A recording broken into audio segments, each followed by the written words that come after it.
Oi, pessoal, como vocês estão? Essa semana foi bom porque pudemos nos ver, pelo menos a maioria de vocês, e hoje é dia de cidadania. E como assunto do módulo trabalho, nós vamos dar continuidade ao tema de processo seletivo, mas desta vez de forma diferente, eu diria inversa até. A temática de RH já temos tratado em nossas aulas online, inclusive em sua nova modalidade, que é o processo de seleção virtual, entrevistas e dinâmicas, tudo feito cada um em seu espaço virtual. Aliás, tive a experiência desses 2 dias de três de vocês contarem como foi o processo seletivo, inclusive que foi aprovado, que fiquei muito contente e que foi de forma virtual. A entrevista, a dinâmica, isso é muito legal. Mas hoje não. Hoje eu quero fazer uma contraproposta do que nós já estamos falando sobre RH. Nós já tivemos aulas sobre dicas, sobre o que falar numa entrevista, como se portar, como se preparar, dar as melhores respostas. Mas nós vamos conversar hoje sobre o que não pode acontecer, ou seja, como se fosse um caminho inverso. E é isso mesmo. O que não pode acontecer, ou seja, um processo seletivo abusivo. Esta aula ela faz também um diálogo com a nossa aula já anterior, né, de racismo estrutural e também sobre diversidade e inclusão. Processo seletivo já por si só é desconfortável. Nos tira da nossa zona de conforto, mas há alguns casos que extrapolam e se categorizam como abuso. Então, para exemplificar, eu trouxe para vocês um caso de 2019, no início do ano passado, mais ou menos no mês de março. É uma jovem de 22 anos, essa que está na imagem à esquerda, chamada Olivia Bland, do Reino Unido, e ela estava à procura de uma vaga na área de comunicação.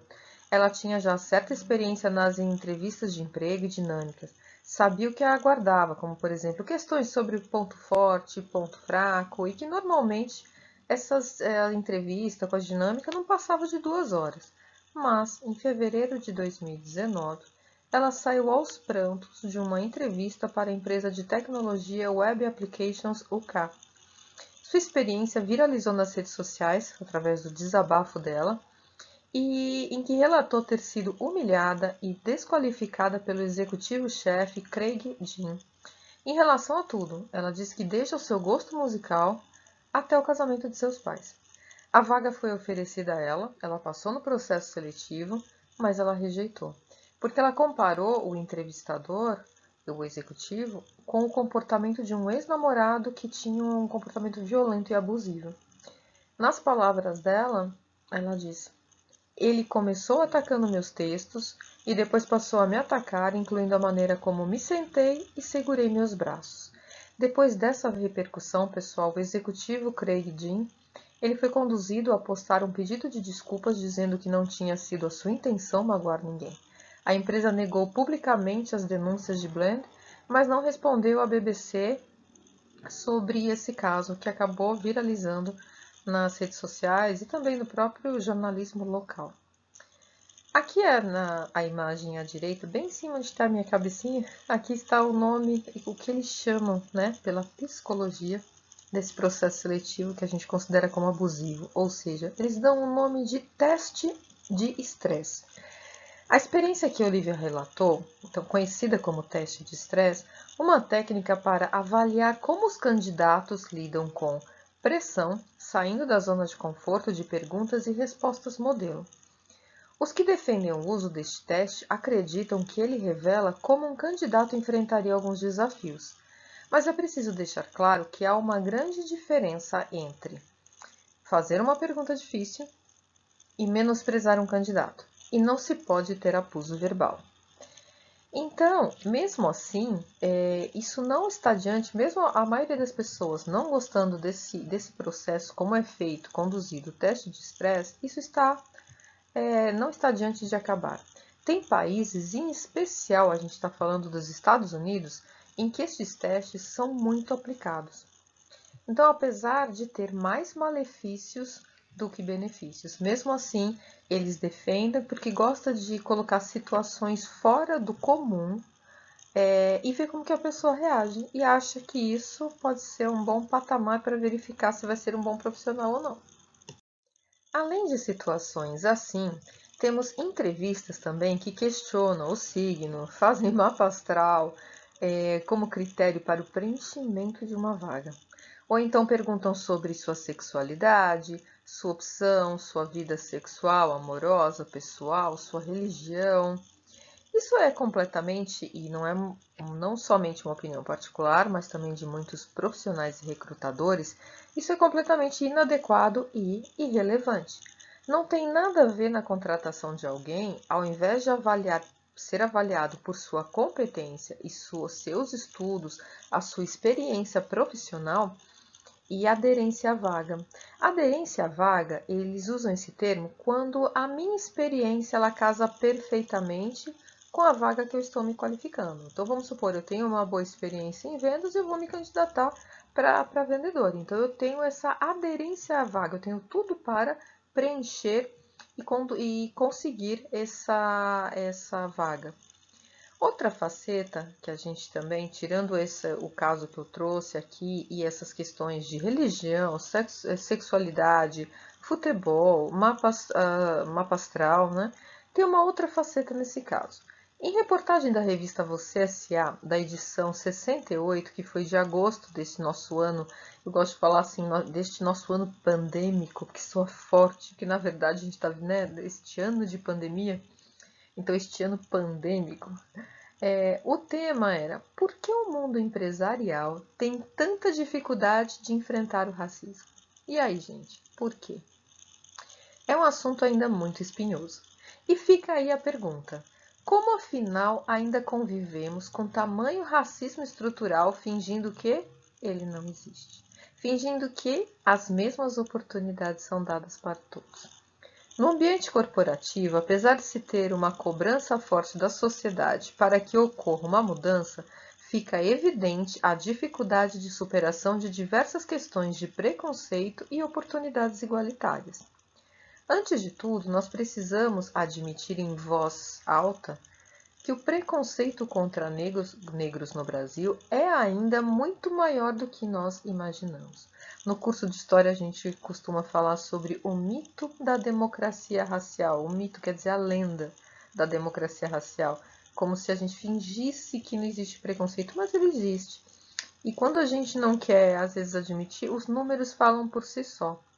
E, falando em números, então, estudo feito pelo Instituto Ethos com as 500 maiores organizações brasileiras trazem que os negros ocupam, estou falando até pausado para a gente prestar atenção, os negros ocupam apenas 4,7% dos cargos executivos e 6,3% dos cargos gerenciais. Gente, 4,7% dos cargos executivos e 6,3% dos gerenciais. Sendo que a gente tem que lembrar que mais da metade da nossa população brasileira é preta ou parda. Os números não mentem. E se não houver uma adesão das lideranças das empresas para tornar a inclusão racial uma política, não mudaremos essa cruel estatística.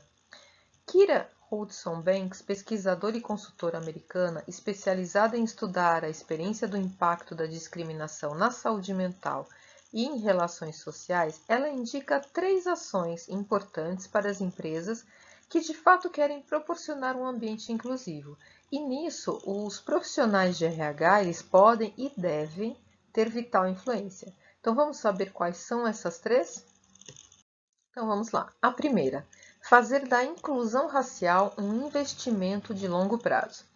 Não se limitando a eventuais conversas sobre racismo ou então uma palestra aqui e outra anos depois, mas não seriam treinamentos específicos, discussões regulares que objetivam com que os funcionários entendam a diversidade como valor da empresa. A segunda atitude recomendada é abraçar e reformular os conflitos, nas palavras dela.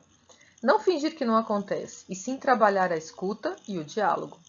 Terceiro, a pesquisadora sugere que a organização seja proativa com relação aos esforços de inclusão e que pergunte diretamente aos funcionários de maneira construtiva a experiência deles na empresa. Questione quais são os seus maiores obstáculos e de que maneira a gestão pode ajudá-los. E como conduzir esses recrutamentos inclusivos? Aliás, a imagem aqui à direita é da campanha de trainee da Magalu, do Magazine. Essa é uma das imagens, tá? Tem várias circulando, né? Mas é da campanha de trainee da Magalu, do Magazine Luiza, para o ano de 2021. E é um programa especificamente para negros, para formarem lideranças negras. E a chamada é Igualdade de Oportunidades e Inclusão. É muito legal. Apesar de as empresas terem avançado um pouco no quesito diversidade, os candidatos de grupos minoritários ainda sentem o peso forte do preconceito nas entrevistas e seu avanço no decorrer do processo seletivo. Vou ler a fala de Isis Borges, que é diretora da divisão de recrutamento e engenharia de vendas da Talents, que ela diz o seguinte, abre aspas, é importante reforçar que quanto mais diverso for o time, maior será a qualidade das ideias, da criatividade e da inovação. Tenho notado as empresas com um olhar mais atento para perfis variados. O mais jovem, o mais sênior, o branco, o negro, o indígena, o asiático, o refugiado, a mulher, os profissionais com filhos pequenos, a pessoa portadora de deficiência, aquele que vem de outros estados ou países e a comunidade LGBT+, entre muitos outros grupos. Fecha aspas. A empresa McKinsey trouxe um dado muito interessante, porque vocês vão concordar que quando nós falamos em números, né, em retorno financeiro, o olhar e engajamento das empresas mudam. Isso, sem dúvida, aí é muito maior. Então, por isso, para ampliar e estimular o debate sobre o assunto, diz o seguinte, abre aspas, a igualdade de gênero poderia adicionar 12 trilhões de dólares ao PIB global, PIB é o Produto Interno Bruto, global até 2025, segundo o relatório. Aqui no Brasil, a Woman Will Brasil estima que nosso PIB poderia crescer 30% se as mulheres participassem do mercado de trabalho na mesma proporção que os homens. Pela pesquisa Panorama Mulher 2019, promovida pelo Talences Group e pelo Instituto INSPER, as mulheres ocupam apenas 25% do percentual de liderança. Na mesma pesquisa, quando se fala em raça, 95% dos presidentes são homens ou mulheres brancas. O que vemos na prática é que as empresas dizem querer a diversidade, e a maioria afirma e acredita ser aberta e inclusiva, mas na real não é bem assim. Vemos uma questão de expectativa, aí nós vemos uma questão de expectativa e realidade, né?